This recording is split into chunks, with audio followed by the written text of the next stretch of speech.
Welcome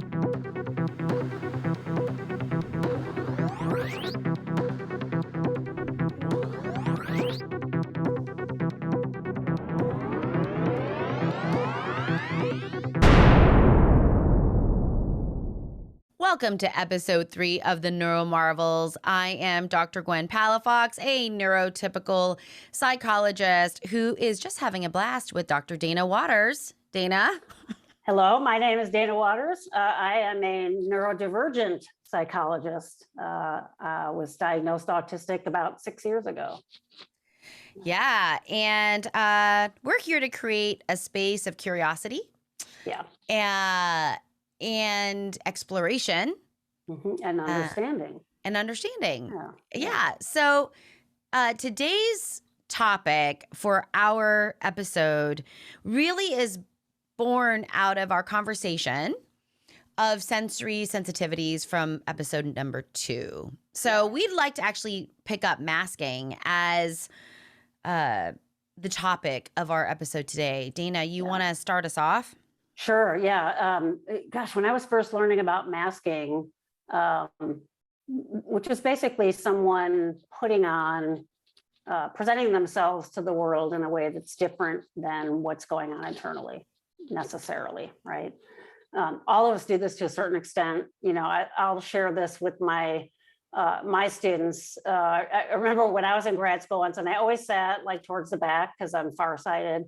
And I was in body work at the time, so learning to really keep my body comfortable. So I'd slouch in my chair, but I'd be writing down everything.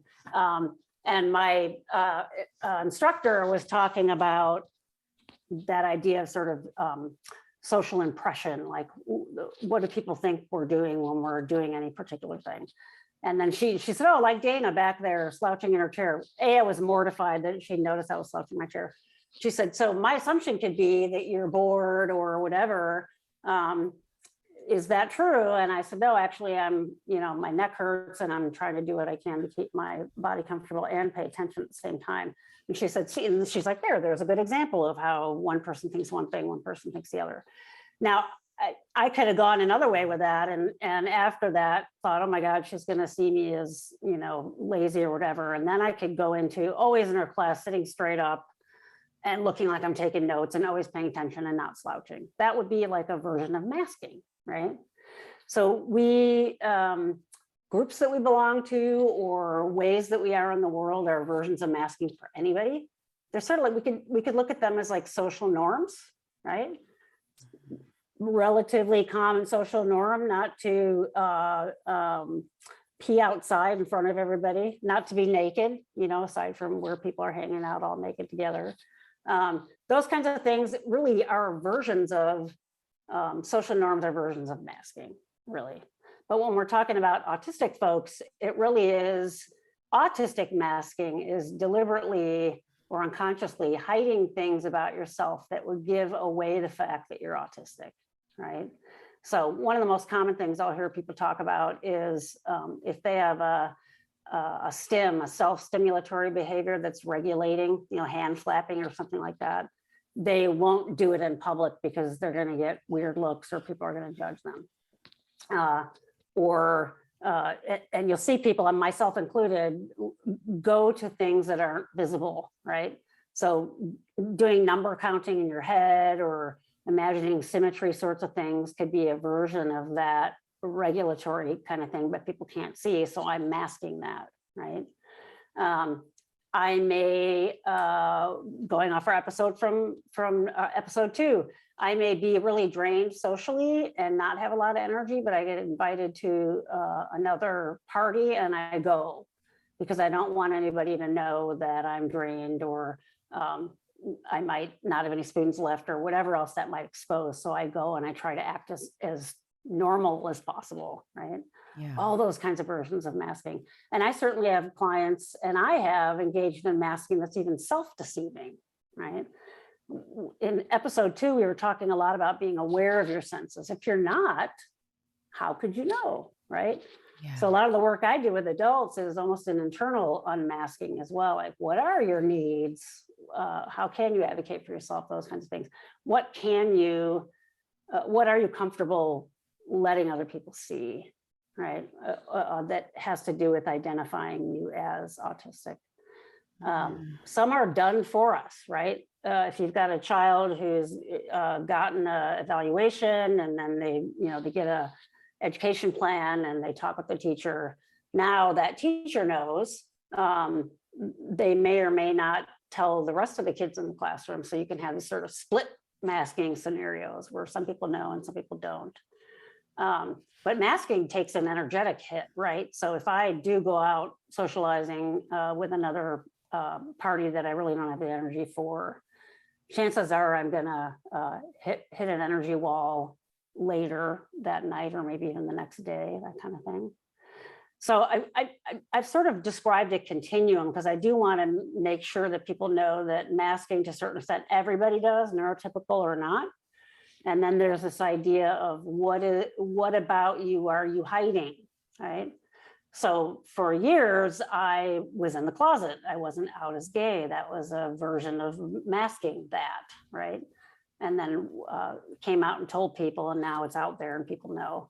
And then now I tell everybody I know because it's like, woo. But there are still things about autism that I mask at times, and it's adaptive, right? So if I have a class to teach and I don't have a lot of energy and I need to put on a face, like put on a mask to get through that, do that temporarily, and then maybe not do that as soon as I leave or when I get home, along those lines. So the idea with that, with autistic masking, and we see this much more in girls and women, we tend to get a little bit more pressure to socially conform. And since autism is still underdiagnosed in girls and women, there's this sort of zeitgeist for boys, right? Oh, that's okay. So that's why they're doing that. If girls are doing that, it's not necessarily seen as autism. And so there's more effort to belong socially and kind of put that mask on for however long it's needed to join those peer groups and so on, right? All the way to adults that I work with, and they've lost a sense of who they are. They don't really know because they've spent their whole life masking. And then the work becomes congruence, which is figuring out who you really are, what is on the inside. And then can you express that in a way that feels okay? Can you let other people in your life know about it? When do you do that? When don't you do that? And so on. So it's almost like a reparenting thing that I'll work with adult clients around that. Yeah. I mean, when you connect it to identity, Dana, it's that I feel like that resonated very powerfully with me, meaning if you're hiding who you are. Yeah. I mean, whether it's neurodivergence, whether it's your ancestry, your upbringing, your family. Or you're told to be a certain way. Yeah. I mean, hiding who you are. I imagine in the last episode, in episode 2, we were talking about energy allocation, energy resources, buckets, spoons. Yeah. We're talking about that. And that hiding who you are when you're interfacing in the world does take a hit. I love that you're talking about this on a continuum because there are times when you might choose to hide, mask, because it's the situation's calling for that. Yeah. But we want to encourage people to do that consciously. Exactly. Yeah. And even know what is it that's you're having to mask and why. Yeah. Yep. Not knowing who you are because you've been hiding it, squashing it, repressing it, if you will. And that identity piece. Huge, right? It's like that identity piece. When you were talking about that example of you being in the classroom, it made me think of this time in my life where I was a therapist, an ABA therapist. Back in the day, we've talked about how that has brought me much. I feel like there should be like a 12-step group for people. For those of us Hi, that have I'm Gwen, and I was an ABA. I was an ABA therapist, and we used to teach these table ready behaviors. Oh God! Right? It's even like the words table ready. Table ready. Yeah. I don't know if it was along those lines, like the learning to learn behaviors. The table ready behaviors, like show that you're ready to learn. Yeah. And at that time, in my arrogance and my ableism, really, thought you were helping, like, we want to get this person ready to learn. Yeah. And it's not that the intentions are poor, like the intentions are good. And I just, now knowing what I know, now I look back with much shame, really in this, because gosh, what does that mean? Like, I'm not ready. Like eye contact, maybe Dana, like you can even talk about Yeah. We are, I mentioned briefly a second ago that I was in body therapy. So I actually did 12 years of very intensive neo-Reichian body work. And I think it's what I needed, because I was so unhinged from my body that I didn't know who I was. And so we used sort of the somatic sensory map to figure out who I was really and what my needs were and wants and those kinds of things. And it's interesting you bring up eye contact, because eye contact is one of the sort of central tenets to doing body work. Is, my therapist would say, look at me, and I'd be like, and I'd look away and look at me. It got to a point with her that I wanted to look into her eyes, because she really became a nurturing mother figure for me. And it was almost like I couldn't get enough. But prior to that, and still with some people, making a lot of eye contact just it sensorily feels overwhelming. And I think we mentioned this in episode number 1 about the amygdala overlights in autistics when we're making eye contact. It's an invasive thing to do, right? To make sustained eye contact. We do it with people we know, or you gaze into your lover's eyes, these kinds of things. It isn't something that I saw this great video once, was what if we all did eye contact all the time? And it's creepy. Someone's sitting there eating lunch at work and they're staring. It's totally creepy. So you can take it to that far extreme. But this idea of unhinging from your identity because you've been told to conform, like table ready. And to a certain extent, we do those things. We want to have kids be able to sit or take in the learning in a room somehow. We expect a third grader not to act like a kindergartner running around the room. So to a certain extent, that's normal socializing, right? I can't go, as much as I would want to, I can't go drive my car out on the road and just put like one of those cattle things in the front and just mow everybody down because I'm in a hurry. You just don't do that, right? So do I want to? Yes. Is there a part of me that gets annoyed when someone doesn't go? Yes. But that masking is like, all right, I have to conform to these social norms. Autistic masking and masking that other people can do to get by in the world. You see this a lot with trauma survivors, right? There's a version of people pleasing and taking on what I think the other person wants to see. And so it becomes this really tenuous grasp almost with reality, because if I say to myself, do I like drinking water? And I say, okay, I take a sip and I'm like, hey, that's actually pretty good, right? Versus, do I drink water? God, what, does my mom drink water? My mom drinks water. I want to be like my mom. I should probably drink water too. So I take a sip and I'm not really that crazy about that, but mom does it. So I'm going to keep, do you see how exhausting that is? So then you build this whole character structure or identity structure based on these contingencies of other people that are apart from you. Yeah. It leaves you really vulnerable, because now your identity is based on what happens to you rather than who you are. And that can happen in a multitude of different ways, right? Not just in autism. And so that's really hard to dig the dinosaur bones out for, right? You have to do a lot of that. There's a lot of trial and error. There's a lot of, you mentioned the word sort of awareness. So I can take a sip of water and say, what does that what is that experience like? Mhm. And this particular bottle of water, for those that can't see because you're listening to the podcast, is a spring mountain water, because I've been cursed with being a super taster, and like Aquafina, I can taste the chlorine in it. So I've done this even with people, like, what is your experience of this water? And then someone might say, it doesn't taste good. I can taste this certain thing in it. Okay, so that's true for you. Yeah, but my parents only let me drink tap water and it didn't like the taste of it. And so what do I do now? Now you can get filters, or I get those big bottles delivered to our house, but it's not the regular water they deliver, it's spring water, because I like the mineral taste in it. But that took a long time to unpack that idea of what tastes good, what do I like, what don't I like. And that's that curiosity piece, right? Try some things, see how you feel, but you also have to give folks the permission to abandon it if they don't like it, because then we're sort of recapitulating that trauma that you mentioned with like table ready.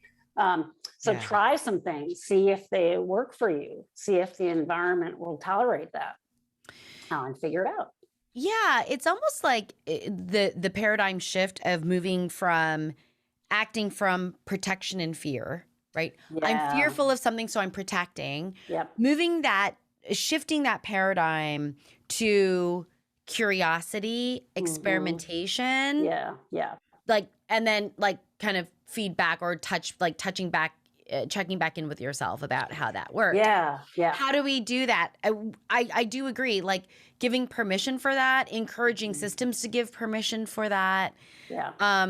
I think this is such a nuanced issue because we talk about social skills training. So this is another place where masking, I think, really comes in, right? Social skills training.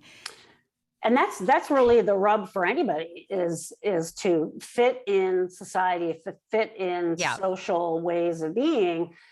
And I really want to sort of press for our listeners how big of a hill this is to climb up, right?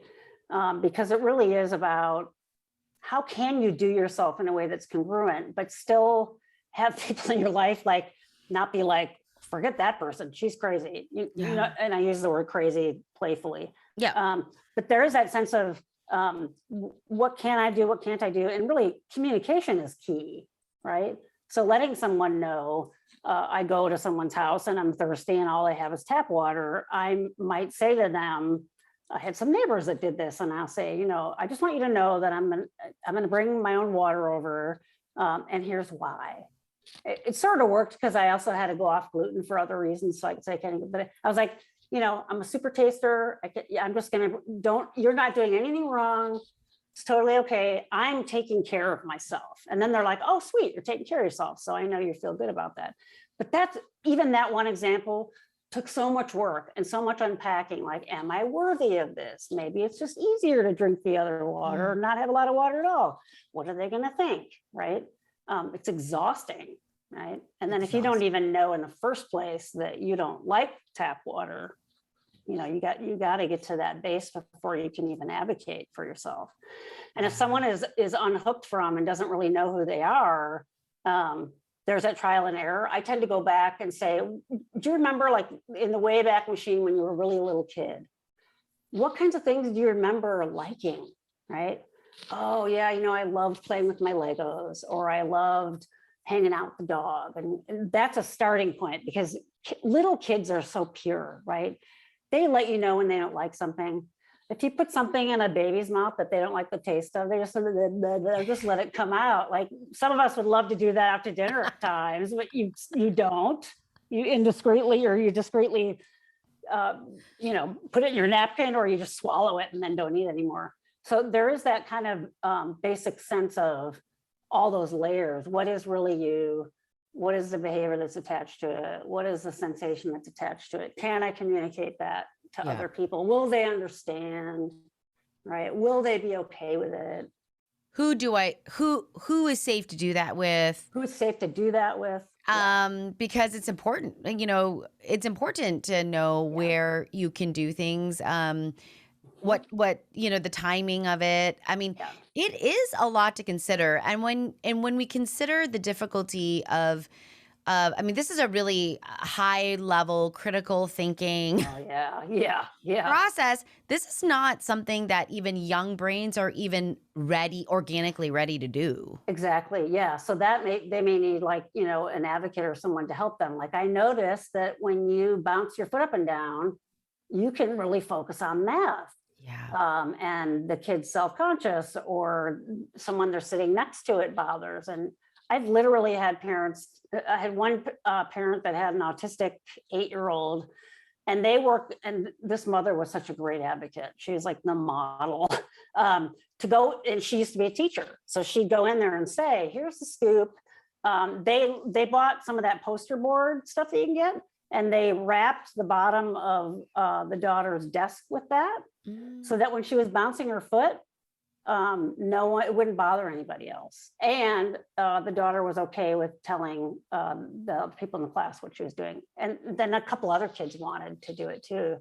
I want to bounce my foot. They just thought it was cool, right, to be able to do that. So again, it's such a compassionate way to do those sorts of things. And we should really talk about when it's not ideal, right? Yeah. When you have family that doesn't understand, or it just doesn't seem to ever get in, or they're like, oh yeah, I know you said that before, but whatever. Building up resilience for that person to be able to weather that and understand that person is never going to understand.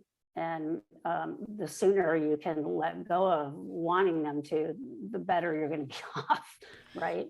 Well, it's kind of that idea, Dina, of like, what do we help our clients understand? Yeah. Put energies on the things that you can impact and control and change versus the things that you can't. Yeah. And knowing that difference between those two is so critical in the way we care for ourselves and how we use our spoons, how much water, it's going to go into our bucket, to feel good in the world. How do we do that? Have environments that allow that. I'm thinking of in these years of doing body work, I would go to these week-long workshops, like residential workshops, and we do some art therapy. And one day they did exercises if they put blindfolds on us. So that was kind of already a trigger, like, I don't know what's going on. And then we didn't know what they were putting in front of us. It turned out that it was like a kind of like that paper mache stuff. Oh yeah. But I touched it, one touch, and I felt like that cold, wet, slimy. And I freaked out. I'm like, okay, what do I do? Do I do this anyway? Because I'm supposed to. Are the therapists going to think? And luckily my therapist was one of the people. Is she going to think I'm doing it wrong? Right. And I sat there felt like an eternity not touching it. It ended up being maybe 20 minutes, but it felt like 3 hours to me. Okay. And I just gave myself permission. I'm like, I can't do this. What was so awesome about that is then everyone took their blindfolds off, and then we talked about it as a group, all the people that had the experience. And my therapist obviously noticed that I hadn't done it and asked me, what was that like for you? And I just described this whole inner process of worry about judgment. Am I doing it wrong? What's wrong with me? Why do I have a aversion to this slimy sort of thing? And finally just decided I'm not going to do it because there's the FCC. I'm not going to do it, right? Yeah. And then we were able to unpack this whole kind of loving interpretation of that, which was, you gave yourself permission to not do it. Yep. And how great is that, right? Yep. And just that little exercise. And that's that version of what we want to create for everybody, but for our clients for sure. If you don't have that container of like, oh yeah, okay, tell us what you're feeling and what do you need, you're never going to get that the board around where your feet are so you can bounce your foot or not touch the slimy stuff if you don't want to. It makes me think, Dana, that, for young people who don't have this level of self-awareness and self-knowledge. Or be able to articulate it. So Dana, this makes me think of young people who don't have the self-knowledge or even the tools in which to express what they need, or they don't even know what they need yet. Yeah. Yeah, I think that dovetails what we talked about before, why little kids are more apt to have meltdowns and, to have what's deemed problematic behavior because they don't, right? I love the song, I'm blanking on Dave Matthews Band, there's a song that he sings, and he says, one year of crying and the words creep up inside, deep into your mind. And I always think, like we now know you can teach certain sign language skills to really little kids, right? Yeah. And it really is about getting over that barrier of what do I want? What do I need? There's buttons you can train your dogs to talk now, that they can have vocabulary like a 2-year-old. And that, find a way. I have colleagues of mine who, little plug for them, called Autism Level Up. You can find them on Facebook. They're sort of like us. They're a neurotypical and a neurodivergent psychologist, both of them. And they created these cards they call All the Feels. And so they work mostly with kids. So kids can take these cards out, can hand them to somebody. And the idea is to learn some other language besides like spoken language, or to be able to get close to something, like even if it's I just know that I'm mad. I don't know why, but I know I'm mad. Yeah. They just wonderfully in a outside playground near them, they were able to put this big wall that has these symbols on it. So kids, even if they're on the playground, can go and point to them. And that's what that reminds me of, is that when you're younger and you don't have the awareness and you have no way to express it, right? Yep. It just feels like you're trapped in this body that's betraying you and you can't get anything across to anybody, right? Well, and Dana, like, let's weave this back into masking. Yeah, exactly. Let's say, you don't have the knowledge, the framework to understand yourself. Now you don't have the tools. So let's say you do, but now you don't have the tools to even express it. But you know that you're getting negativity, even maybe punishment. Yeah. Yep. For some of your expressions. Yeah. What do you do? Like, so over time, right? Yeah, you could act out against that, right? And get further labeled as the problem kid. You can do like what I did, which was just to sort of fade into the background. I'm like, all right, I'm just gonna not be seen. Be not seen as much as possible. Yeah. Right? And that was a strategy for me that worked pretty well through like grade school and that kind of thing. Just don't make waves. Yeah. But yeah, those are versions of masking, right? Someone who is more introverted truly, and then they become extroverted to sort of cover up for it, right? Wow. Which I'm just like, the energy drain on that is totally big. One of my epiphanies was with a coworker who was doing Enneagram work with us. And she said, "You're a closet introvert." And I was like, "What does that mean?" She's like, "You act like an extrovert, but you're really introverted." And that made so much difference for me, because I love to teach. I love to do these kinds of things. Like when I'm in the groove, I get really excited. But I also need to know the rest of the time I'm not doing that sort of thing, right? Yeah. I don't derive energy from it. I have to replenish. And that's a piece, Dana, that, for the audience, it's like introversion and extroversion isn't about wanting to be around people. It's about how you derive energy. Yeah. Is it around people or by yourself? Exactly. And that's really, because I think sometimes introversion, extroversion get misunderstood. I agree. About being social or not. Yeah. And that really feeds into that idea of masking as well, because especially if you're younger and you don't have the words to describe what's going on, it really is about, we as humans want to belong.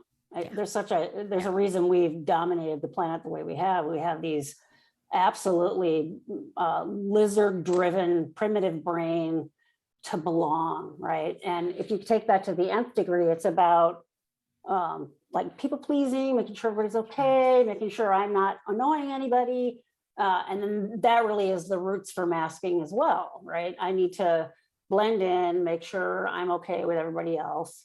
And then again, so far that you do that till you don't really know who you are anymore. That becomes the work for adults, right? And maybe work for younger kids is helping them put some infrastructure in place so they can communicate what they're feeling. Yeah. And that even though you might have a non-speaker, yes, that doesn't mean that there isn't language. That's right. Pictures, those cards that I mentioned that Autism Level Up has, great. And I was just shocked to find out those weren't even a thing already. Yeah. Right. I'm like, how has this not been done so far? Or that, you know, the materials that I've seen, and this was like a big impetus for me when I started my YouTube channel, my Dr. Gwen Empowered channel, was that the things that I had seen up to that point, it's like, oh, you know, the quality of materials for disabled children or kids with disabilities is so poor. Yeah.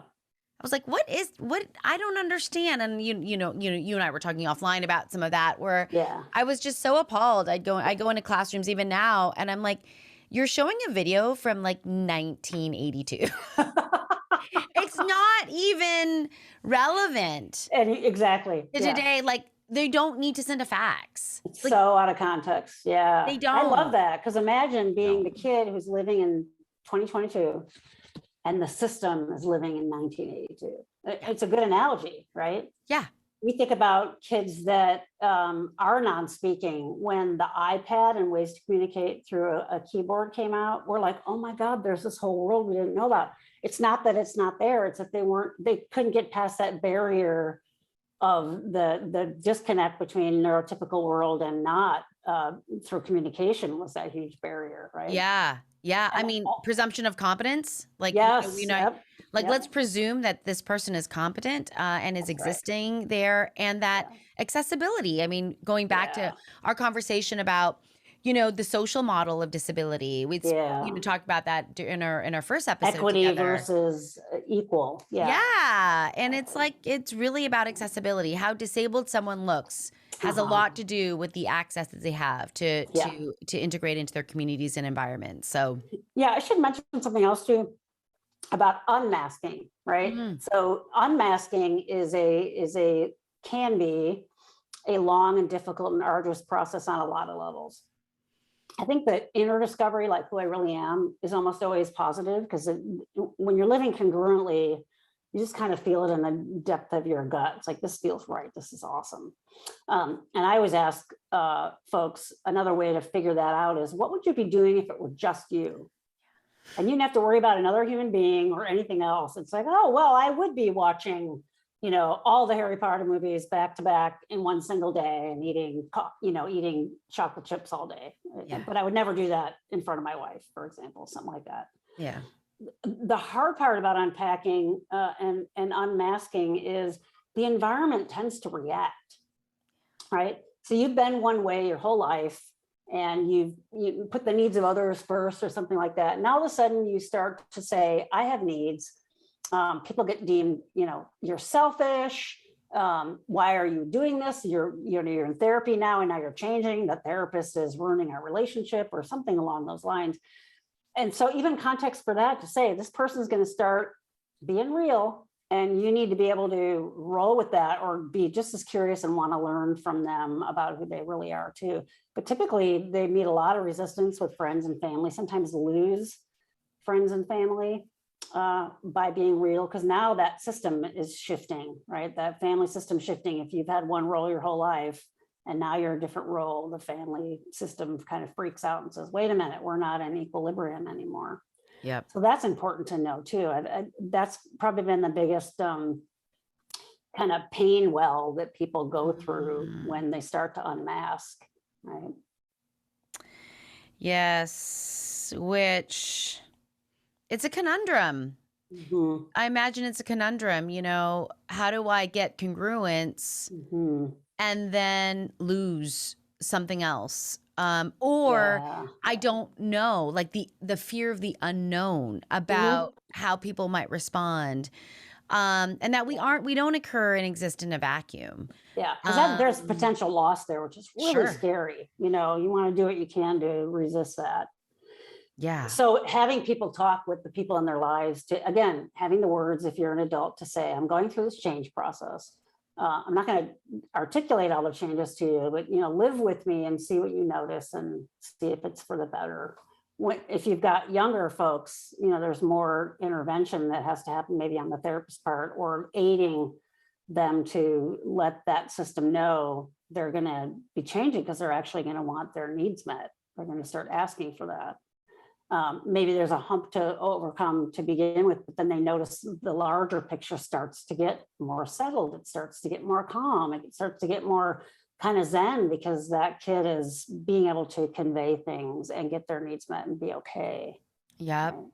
Yep. I always tell clients this too. I said, if you walk through the mire of poop, right, in therapy and elsewhere, there's no guarantees in therapy. We don't know, but I say, I will guarantee this. If you walk all the way through the poop river and you don't stop and backtrack, but if you continue to march through the crap, there are great riches on the other side. The issue becomes when someone says, oh, I think I'm going to be myself with this person. And the person reacts and then they revert back to where they were. That doesn't work for them. Usually it might work for the other person. But if you continue to trudge through there and say, this is really like who I am, if that person is meant to stay in your life, meaning they still love and want to be near the real you, that's a rich to be gained, right? If you march through all that and they no longer like you, there's not a good fit, you're not doing anything wrong. It's okay to let that go because it's a misfit. Again, no judgment. It just isn't working, right? Yeah. It's not a good fit for me. And going back to your poop analogy. Yeah. Is that sometimes, because we know that would stink. Yeah. I mean, really, it would stink. Yeah. And sometimes that poop isn't yours. Yeah, exactly.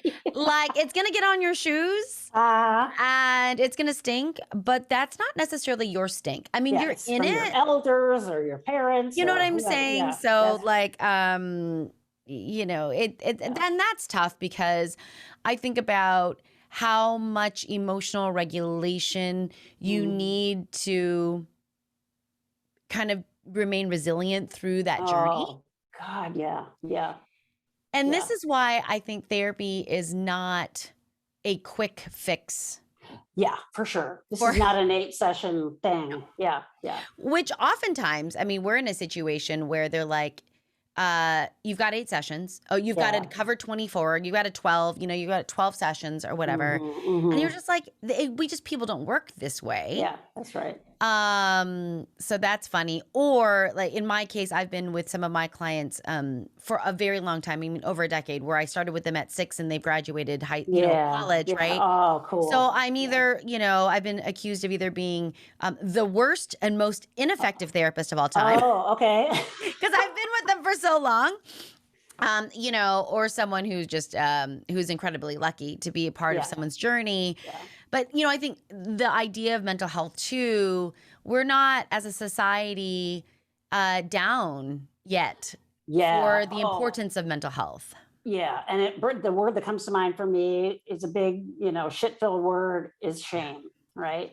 So that poop river, you said, can have poop in there that's not yours. And a lot of times it's like generational shame or cultural shame or from the school or just people saying you're an idiot or, you know, all these things that we pile on top. That is so easy to fall back into. Yeah, I am a horrible, bad person because I did this thing. Oh, crap. And then you work that through in therapy. What I do find, though, is that autistic folks are just some of the strongest people I've ever met and worked with. You have to be to make it through a world like that isn't built for you, right? Which is so ironic. We call people disabled, and it's like, no, they're 9 times stronger than you because they've had to live in this world that's not built for them. Yep.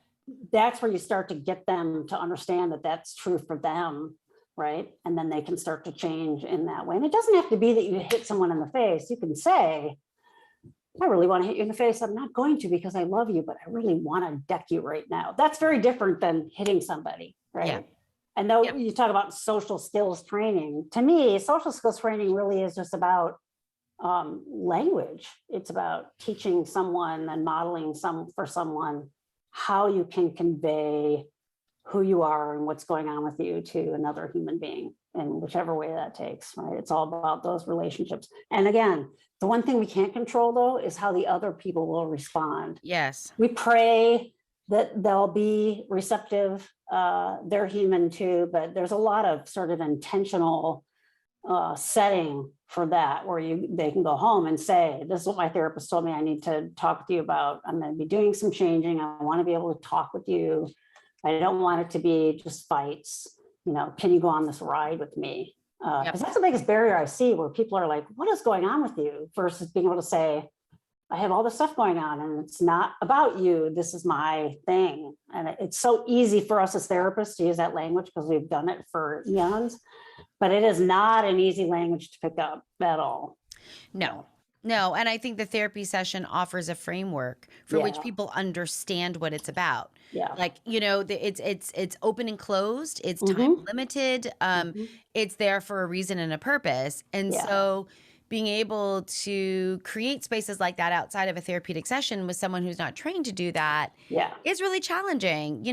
As you were talking about social skills, I was thinking in so many ways, because I've done social skills groups, I've run them. And oftentimes the message is this, it's about how you look, not who you are. Oh, yeah. It's like if we got down to like who you are and giving you the language for who you are, and then understanding that in the context of where you are and who you're with, that's, I think, but that doesn't higher order happen. Yeah, absolutely. Yeah. I mean, we've got lots of social skills programs that are evidence-based, right? They're evidence-based social skills programs. And a lot of times my clients will have done those once, twice, 3, 4, 5 times. Yeah. But keeping it, keeping in mind, I can train a dog to jump off a cliff to its death. Yeah. Right. So you can instill any behavior in a being, and it doesn't necessarily mean it's the best behavior for them. Yeah. Right. So that's why I think insight almost always has to be there. So I think social skills training can be great, where you're picking up things and saying, well, actually, in this environment, this would be better to do. And in a way, you might be saying to them, you're masking, but it isn't masking. If you are choosing to do something with awareness, you're actually living congruently. You're saying, oh, inside I'm freaking out, but outside, I don't want to stand up and scream, oh my God, I can't stand the smell of this place. I'm going to sit there and know that that's overwhelming me, but I'm still going to sit there and have dinner with my friends, right?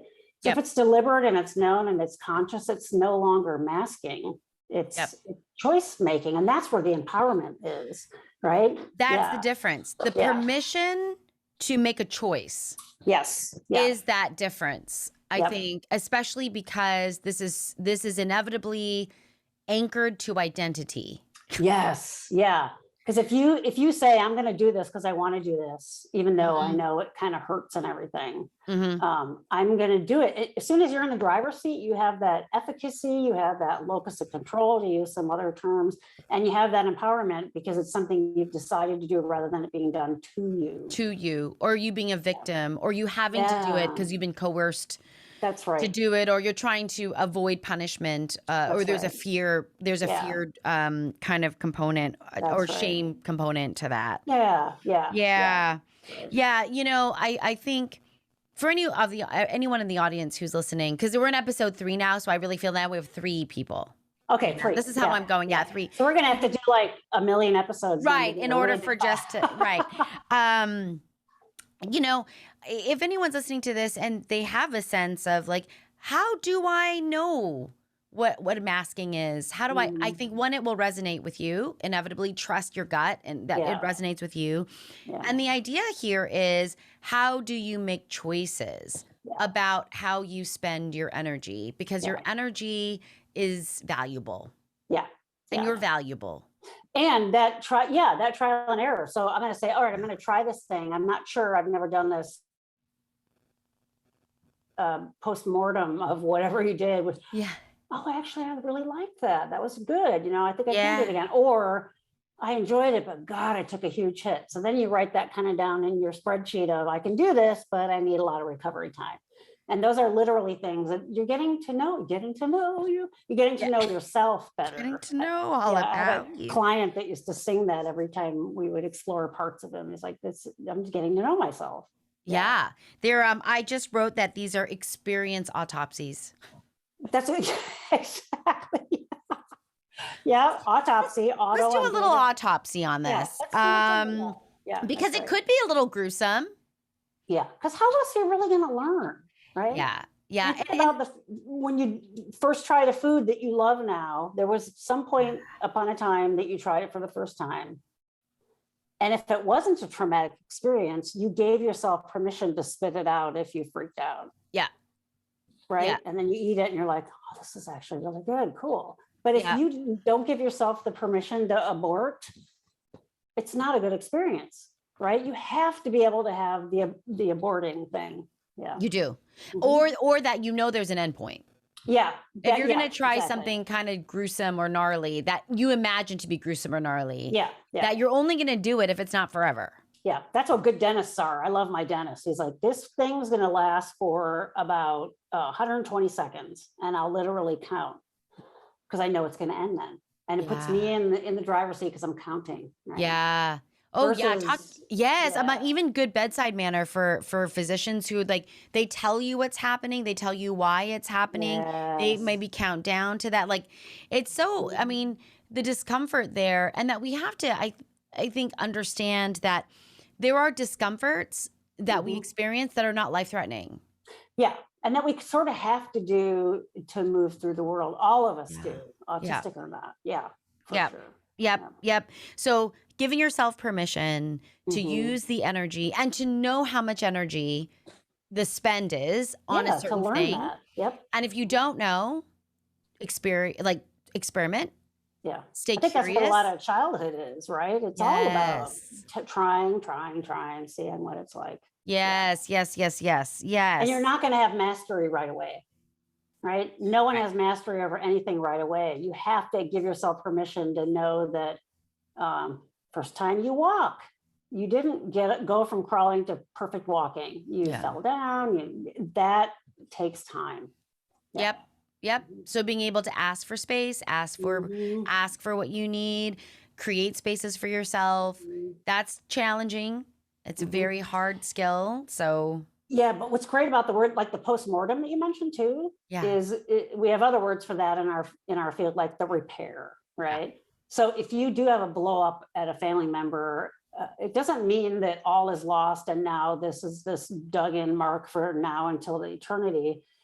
You can actually, after you've gotten out of that situation, you can actually go back to that person and say, unpacking is a word that people are using a lot now, which is awesome. I just want to check in with you again. This is what was going on with me. I don't want it to damage our relationship. You can always do that after the fact thing, which also makes it a little safer for people to do it. And I would even say that it strengthens a bond. Oh, for sure. Yeah. Like if that person, it's kind of like working out and building muscle, right? Yeah. There's that repair phase of muscle building is important for that muscle to become bigger. Yeah. And but man, it's so, we want to avoid conflict, Dana. That's not uncommon for us as human beings. And so being able to lean in that takes a lot of courage. And I always feel like therapy takes a lot of courage because you're moving into the situation where you're really looking at all your what's under the bed. Yeah, exactly. Yeah. Love it. Oh my gosh. So masking, unmasking, the permission to choose, make choices, and that there's a continuum of masking, and that use it like labels. Yeah.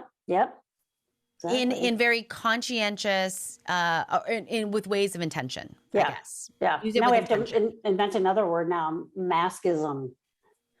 Since we're just going to add ism. Labelism. Labelism was our first episode. Oh my gosh. Awesome. Well, if anyone's listening to this podcast, and you want Dana and I to talk about something, to explore something, to stay curious about something, please leave it in the comments below. And you can do that if you're listening or if you're watching this on YouTube. But we'd encourage you to reach out to us so that we can pick up some topics that are interesting to you. So thanks for listening, everyone. And if you do that and we try to answer it and you still have questions, ask us again. Ask us again. Yes, we're down for it. We're down for it. Yeah. Thanks everyone for listening. See you in the next episode, and meet you in the next episode, I guess I should say. Yeah. All right. Be good to you. Bye.